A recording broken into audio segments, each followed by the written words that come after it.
Halo teman-teman semua. Jadi saat ini kita bakal membahas modul 5 yaitu konsep generation. Nah, sebelumnya output dari modul ini diharapkan teman-teman bisa paham gimana caranya menyusun konsep generation, gimana mengaplikasikannya, dan gimana memvisualisasikan konsep ke sketch atau 3D design.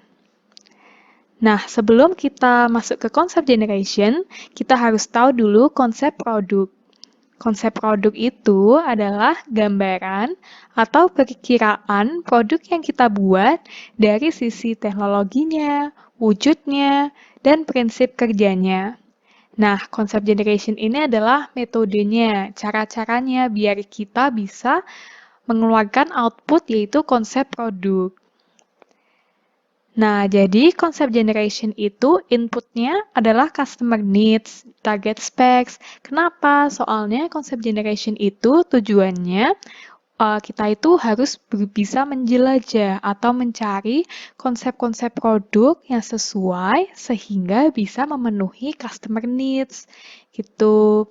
Nah, lalu untuk outputnya diharapkan teman-teman bisa nih memvisualisasikan konsep produk yang sudah ditemukan itu ke dalam sketch atau 3D model.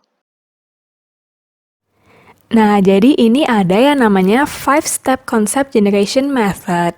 Jadi di sini pertama kita identify, nge-clarify problemnya. Jadi awalnya ada complex problem dan kita bakal menyederhanakan jadi sub-problems.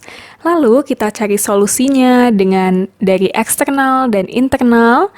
Lalu setelah itu kita bakal nge-explore solusi tadi itu secara sistematis dengan tools, classification tree, dan combination table. Nah, selanjutnya kita baru refleksi dari solusi tadi.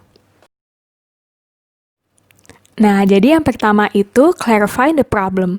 Kan tadi kita mempunyai kompleks problem, nah kita bakal nge-breakdown jadi sub-problems. Contohnya, untuk botol minum, customer needs itu pengen botol minum yang tutupnya mudah dibuka. Nah, kita cari nih faktor-faktor apa sih yang membuat botol minum tutupnya itu mudah dibuka. Contohnya seperti permukaan material yang licin itu mungkin jadi lebih mudah atau bagaimana begitu.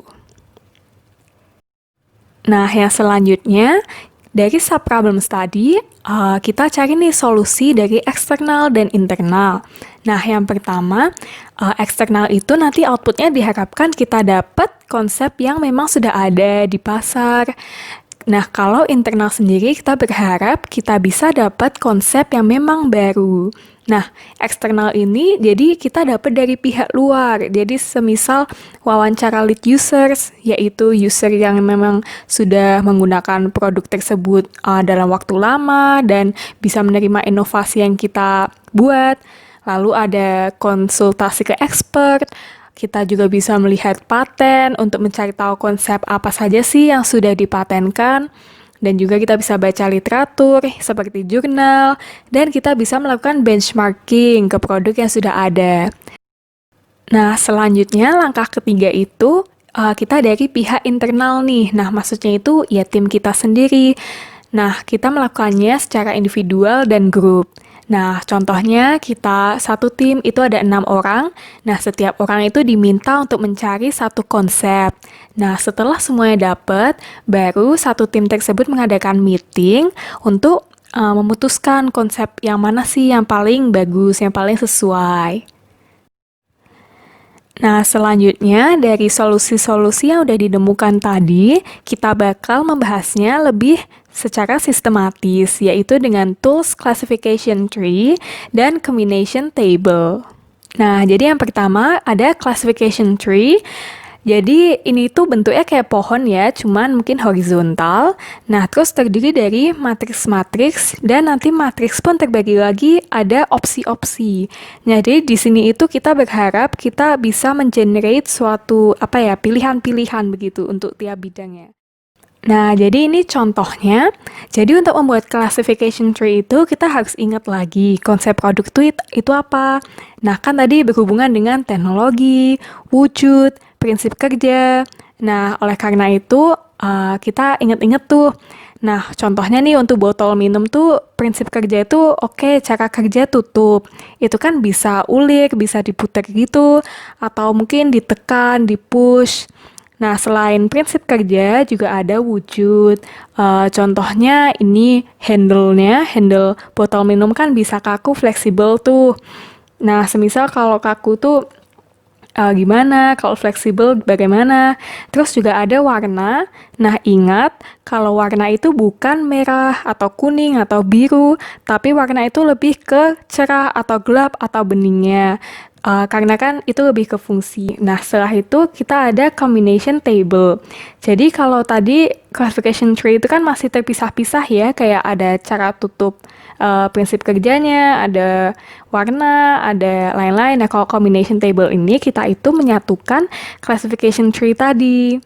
Nah, untuk lebih mudahnya mungkin langsung aja ya ke contoh. Nah, contohnya ini nih, ada handle warna cara kerja tutup kan tadi di classification tree. Nah, coba contoh semisal aku pengen, oke handle-nya kaku, warnanya cerah gitu ya. Jadi nanti kita tinggal garis-garis aja gitu di tabelnya. Nah, nih digariskan kaku cerah. Terus apalah ya, mungkin ulir kali ya, kaku cerah ulir. Nah, selanjutnya ini kan masih satu jenis nih, satu garis warna oranye. Oke, selanjutnya mungkin kaku cerah lagi kali ya. Nah, ini diwarnainnya beda. Nah, terus apa ya? Oke, kaku cerah push. Nah, terus satu lagi deh, kan tadi udah kaku semua ya. Oke, fleksibel. Fleksibel apa ya? Mungkin fleksibel gelap. Nah, ini warnanya juga beda lagi. Terus juga apa ya? Fleksibel gelap. Oke, ulik deh. Nah, jadi bebas aja sih pemilihannya. Nah, jadi dari combination table ini kita bisa menemukan konsep-konsep nih. Nah, ini tabel pembentukan konsep gitu. Nah, di sini kan ada 3 konsep tuh tadi, soalnya ada 3 warna garis juga kan. Jadi, semisal konsep satu itu oke, handle kaku, warna cerah, cara kerja tutup, ulir. Jadi, intinya pilih aja, bebas, garis-garis gitu aja. Terus nanti bakal nemu konsep produk.